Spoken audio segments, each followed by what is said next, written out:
I was a loser in high school. It was my fault, though.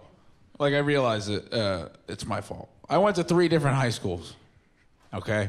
The first high school I went to, I was like, wow, everybody here is a fucking asshole. And then I got to another high school, and I was like, wow, lightning strikes twice. Everybody here's a fucking asshole, too. And then I got to the third high school, and I was like, oh, it's me. I was like, it was me the whole time. I looked down, I had a rolling school bag. I was like, perhaps I had something to do with this. Mom retirement, 35 years as a public school teacher. Shout out to any teachers out there, you know, do your thing. Public school teachers, word, shout out to you. Yeah, man. I learned so much when she retired, because it's so different from when, like, somebody in the NBA retires. When they retire, their jersey in the rafters, I had a good time. Thank you for the crib. Good night. But when the teacher retires, they're just like, I'm done. That's it. Do you want to party? No. This never happened. Those kids. I'm Ghost. Oh, so jaded. I get why they're jaded. I get it, but like I feel like teachers are celebrities, but we don't treat them as such. They are. You're welcome. They are. We don't treat them as such. Celebrities. They molded our lives. That's why we sit in these seats today, man. We know our first grade teacher. We remember our kindergarten teacher. We remember them. You know how they celebrities? You remember you was little, you see your teacher out in public, you freak out. You're like, Mr. Burner, what you doing out here with shorts on? Why you got your ankles out? What the you doing? Oh, I'm just going to the beach. No, you live in school. I ain't never seen you outside. What you doing outside?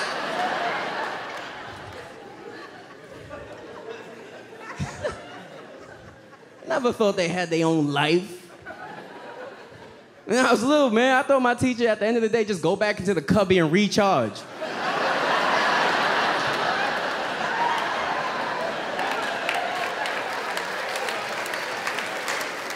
All right, it's 8:30. How you doing, class? Oh, I knew he was back there. He never leaves.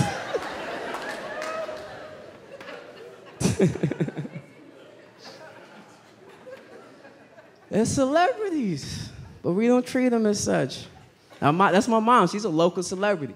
I'll take her out to the movies, and every time she'll run into some grown-ass man that she taught in 2nd grade, and he can't contain himself. Yo, Miss Davis, you remember me? You remember me? You remember me? That's my 2nd grade teacher. You remember me?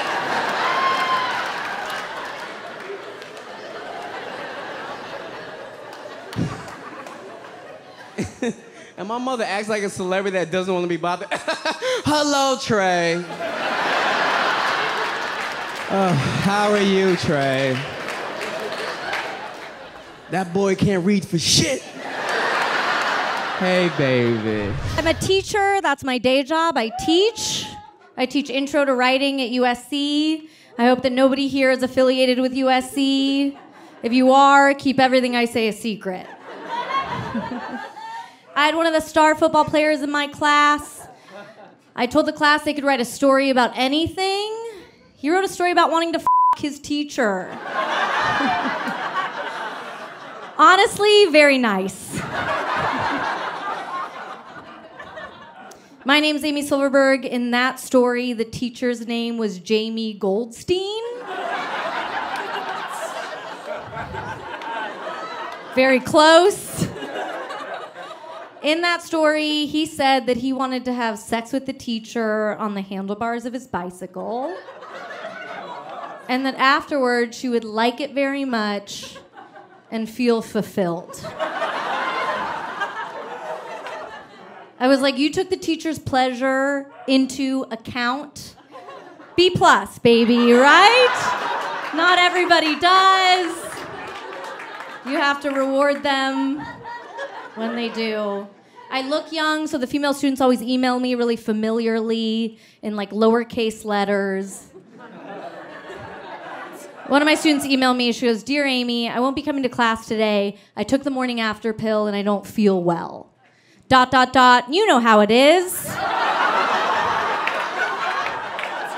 I was like, why do I know? Of course I know how it is. I was like, stay home. I use the NuvaRing.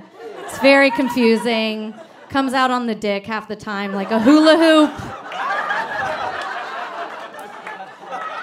We're still figuring it out, you know?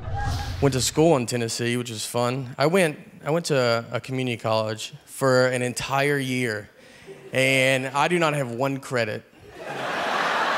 It didn't, like, none of it counted. The reason is because I had to take remedial classes, which remedial basically means they're like, look, we have no idea how your high school that you leave, and we are shocked, and we're actually going to look into it. But until the end, here's your classes you're going to take. Here's what I took. I took math, like the book said math.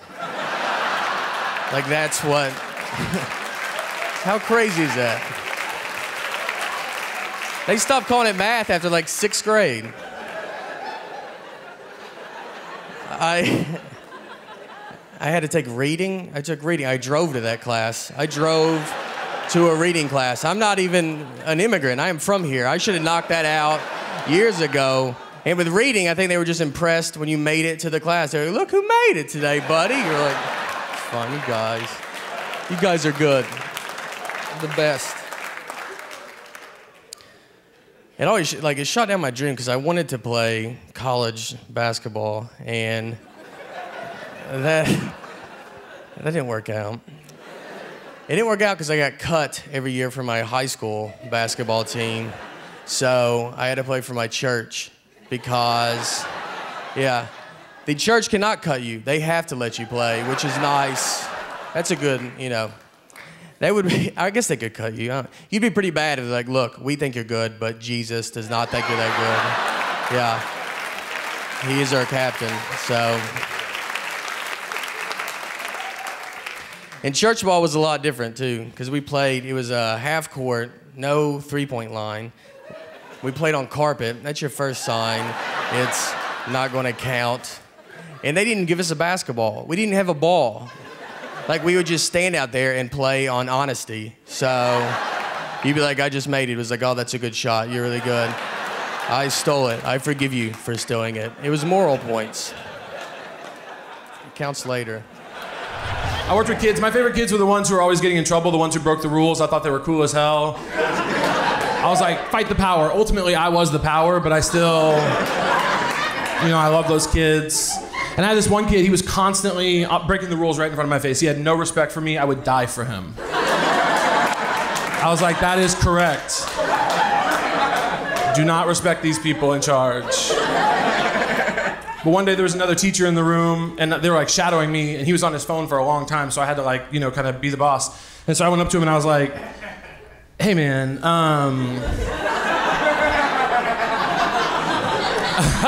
you know that I don't even care about shit like this. But, why don't you put that phone away for me, all right? And he said back to me in a completely quiet classroom, probably the loudest I've ever heard anybody say anything, fuck you, Rosie O'Donnell.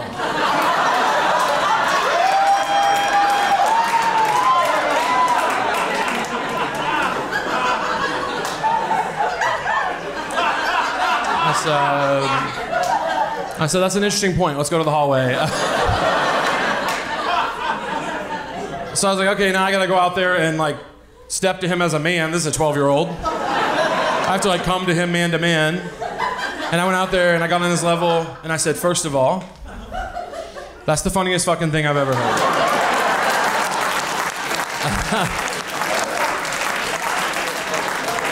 Yeah, you nailed it. Fat, white, gay. Either one of us at any moment, if we so chose, could win an Oscar. You killed it when you said that, and I'm proud of you. But then I had to tell him something really devastating. I didn't want to tell him this. This broke my heart. But I had to look this kid in the eyes and tell him, you're gay. And look, the facts are the facts. You're a 12-year-old boy who knows who Rosie O'Donnell is.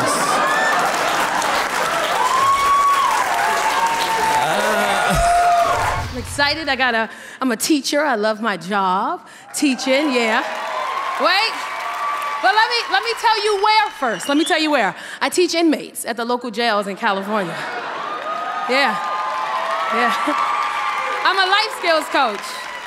So as a life skills coach who teaches inmates, I teach substance, alcohol abuse, domestic violence, parenting, anger management. Everything that they need to start rehabilitation now, you know, so they can go back into the world and at least, you know, we'll try to help them be successful. But it's hard working in a jail with a bunch of male inmates, you know, because I'm cute and every day is like a weird adventure almost because the inmates, you know, when you cute, they don't care. They say what they want to say to you. Now I wear something very similar to this at work. I call it a butt curtain. And what it does is it hides my booty from everybody who's trying to look, especially the students. So one day I'm sitting at my desk at work, and I'm grading some papers, and my class had already left, and I took this off because I'm in my classroom by myself. This guy walks in, inmate from nowhere, opens up my classroom door, walks in and goes, knock, knock, knock. I said, did you just say knock, knock, knock? He goes, I sure did. Knock, knock, knock. I didn't know what to say. I was like, who's there? He goes, Jamal Westcott. I said, Jamal Westcott, who? And he goes, Jamal Westcott, who roamed all the way over here for 15 minutes from Tower 1 just to see what Miss C looked like. Because everybody keep talking about how fine she is, how cute she is, how smart she is, how funny she is. And I had to come all the way over here and see for myself. Now, what they have in the classroom is a panic button. My hand was touching that fucking button. I was so close. So I stood up and I said, hey, listen, you can go to the hole for roaming over here. He was like, I'll go to the hole for you, Miss C. What you need? What you want? So I said, rather than kick you out my class and press this button and have them come get you out, I'll try to help you. I said, what classes do you need? He said, shit, whatever class you teaching is the one that I need. So I'm standing up at this point and he just starts staring. I got no butt curtain on. I'm naked right now, apparently. I kid you not, he goes, oh, yeah. They ain't even tell me you had all that, damn. You know what, Miss C, I don't even want to be disrespectfulness to you or nothing like that, so I don't want to be disrespectfulness, so I'm going to go ahead and just leave because I wasn't even prepared for that right there. Dang. I'm going to get out of here, Miss C, but I'm going to be back, though.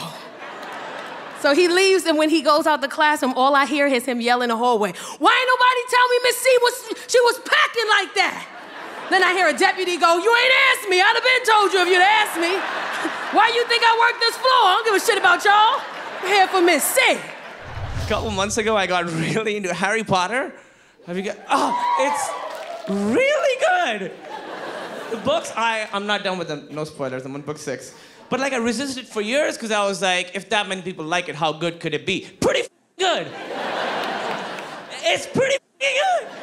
And not just from a magic thing, like from a vicarious standpoint, you know, because it's this kid, he transfers and then his life is completely different. And like I transferred in high school and it was awful. It was, like if people like disliked me just because I was new, like on Valentine's Day, these sent a girl a bouquet with my name on them and then a bird sat on my head and I hid in the library all day. That is a true story. None of that is lies. But how awesome would it have been if I transferred and everybody was like, you're Kumail Nanjiani? You're the most famous boy in the world. You are now the seeker on the Quidditch team. To play Quidditch? But here's my only thing with Harry Potter. Here's my only issue with it. So they go to the school and they take classes like defense against the dark arts and potions and divination. But they should be taking like math also, right? Why are there no math teachers at Hogwarts? Or history or geography? They're getting tested on care of magical creatures. Never heard of the Holocaust. It's important information, I think. And I don't think they're getting to it in the history of magic. I don't think they're like, if you think Voldemort is evil, this guy. And he didn't even have the killing curse. He had to do it. He used engineering. Engineering, is that one of the unforgivable curses? No, it's just a practical application of physics. Physics, is that one of the unforgivable? Yes, it is. This is a fun job we get to do, man. It really is. I used to be a high school teacher. Don't clap. I quit in the middle of the year. I didn't give a shit about those kids. I quit on a Wednesday. I didn't give a fuck. I quit at 4th period. I was done. Kids were like, Mr. Kerman, what's our homework for tomorrow? I was like, I don't know, man. That sounds like a tomorrow lady question. I ain't gonna be here. I'm not invested. Teaching's tough, man. The teachers here, some of y'all are working education. It's beautiful. It's just a hard job. I've never been called Mr. and bitch more in my life. It's like, Mister, why you a bitch? No, I'm saying, like, why is that your personality? You got some bitch-ass handwriting, mister. You must write with a feather. You write with a quill, mister? One time I had a kid call me Mr. Bitch. And that hurt more somehow. Here's why Mr. Bitch hurts more, and I think about it almost every day. Mr. Bitch hurts more because Mr. Bitch makes it seem like I earned the title. You know what I mean? Like I worked my way up. Like while the rest of you were lollygagging and playing around, I was focused on being the best bitch I could be. It's just a hard job, man. I had to pretend like drugs aren't cool. Just talking like, kids, don't do drugs. Why would you do drugs? Nothing good. Listen, you'll just end up having sex with the prettiest girl in school. What do you want to get your dick sucked at prom? Disgusting. Hey, you know what's better than dick sucking? You know what's better than that? Subject-verb agreement. Huh? Grammar rules. You gotta finger bang your brain. Let's get wet up here where it counts.